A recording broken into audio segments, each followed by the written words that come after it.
Imagine someone who is incredibly shy, has difficulty speaking in front of crowds, and almost never appears on talk shows. Now imagine that same person being watched by over 1 billion people worldwide. No subtitles, no translation, not a single word of importance. His name is Rowan Atkinson.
Rowan Sebastian Atkinson was born on January 6, 1955, in County Durham, Northern England.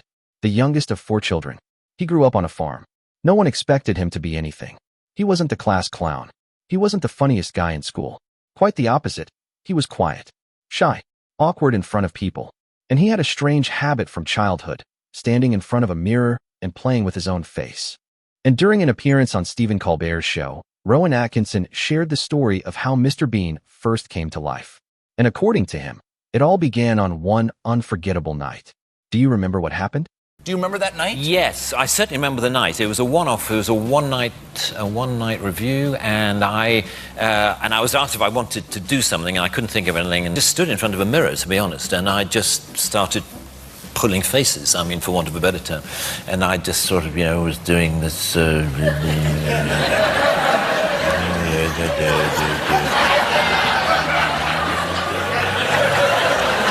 And then there was this idea of having a card that hadn't got anything that I could... Him, I was going to...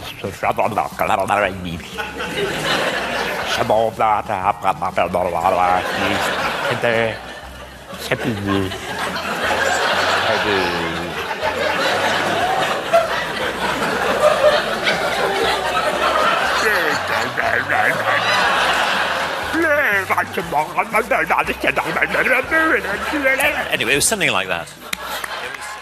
Rowan Atkinson once mentioned Mr. Bean's Holiday so casually that it sounded like he was talking about just another film. When the interviewer brought it up, Rowan instantly responded with the kind of dry wit he's famous for. He joked that if he had said, "Well, of course you all know Mr. Bean's Holiday," he would have sounded like a complete pompous fool. So instead, he claimed he was simply trying to keep his arrogance under control. It was a classic Rowan Atkinson moment.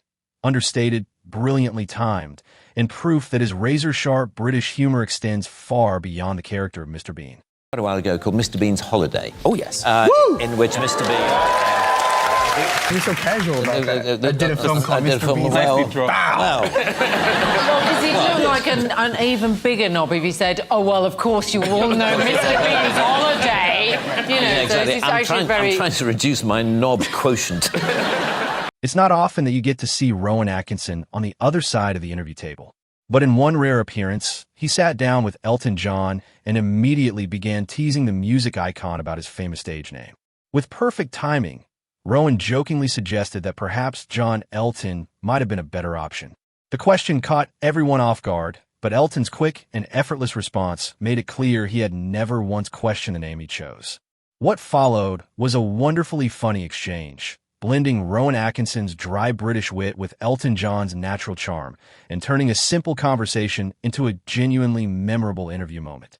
I'm sure the first question that everybody would like to ask you is this. Funny name, Elton. How did you come by it? Well, I used to be in a band, and I wanted to become a singer in my own right, and I wanted to choose a name, and the saxophone player in the band was called Elton, so I chose that name. Hmm? Did you ever consider John Elton?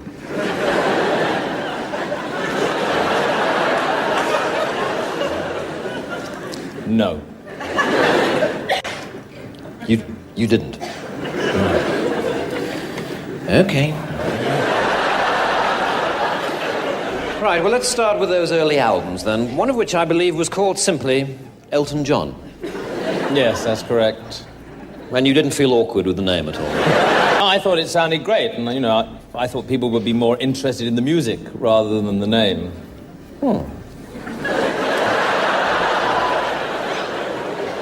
While attending a Formula One event, Rowan Atkinson was asked what Mr. Bean would make of the world of racing. Rowan replied that Mr. Bean would absolutely love it, mainly because the character has always been a passionate car enthusiast. As the conversation continued, Rowan casually mentioned that he was there as a guest of Formula One driver George Russell.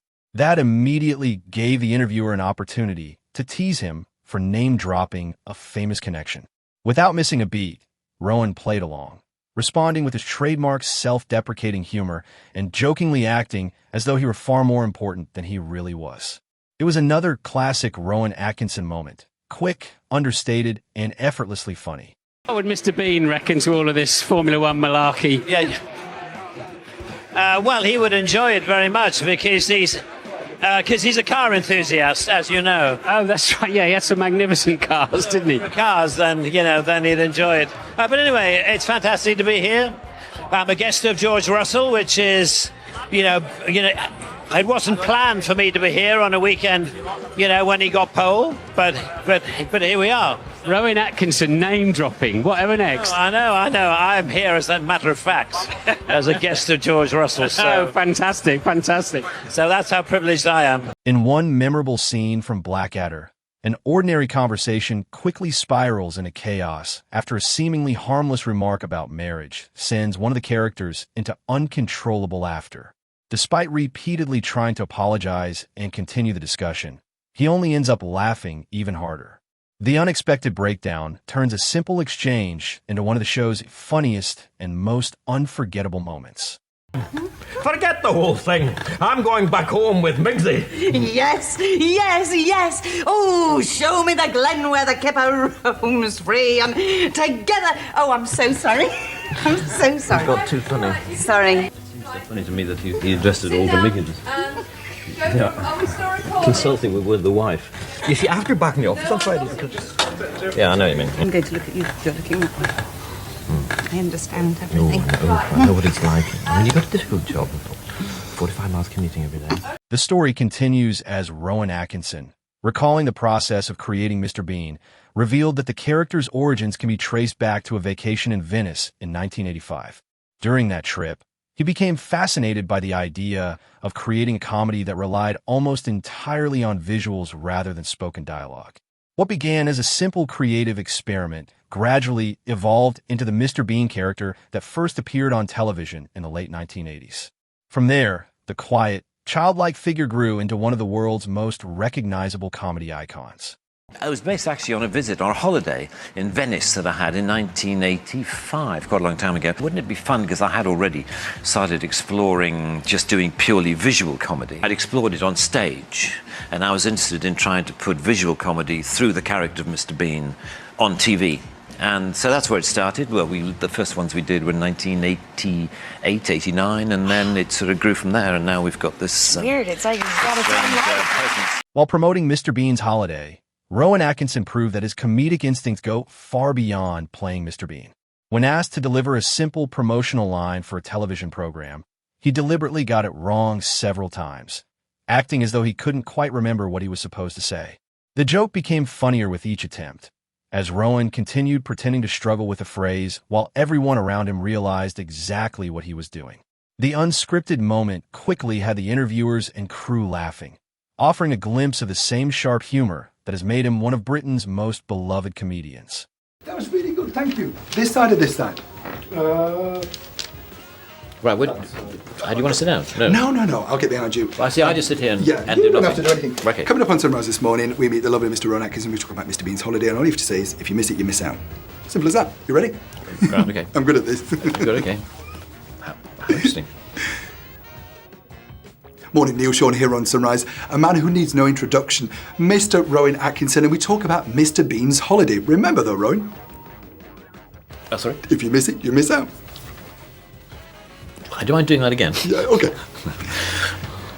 Morning, Neil Sean here on Sunrise. This morning we meet Mr. Rowan Atkinson and we talk all about Mr. Bean's holiday. Remember though, Rowan? What? If you miss it, you miss out. Oh, yes. Don't miss Rowan Atkinson on Sunrise this morning. In one interview, Rowan Atkinson admitted that he's always slightly puzzled when fans say they'd love to have dinner with Mr. Bean. According to Rowan, the character is actually rather selfish, immature, and probably not the sort of person you want to spend an evening with. The conversation later shifted to Blackadder, where the interviewer jokingly suggested that Rowan had become something of a sex symbol because of his role in the series. True to form, Rowan met the compliment with a mixture of dry wit and self-deprecating humor, turning the moment into yet another example of the charm that has made him so popular both on and off screen. I remember early on in the life of Mr. Bean getting lots of letters from people saying, oh, I'd love to have dinner with Mr. Bean. How hilarious that would be. He's a very, very selfish individual. He's a child. I love your work, I have to say, but the thing that I loved the most, Blackadder. Oh, right, good. Elizabethan Blackadder.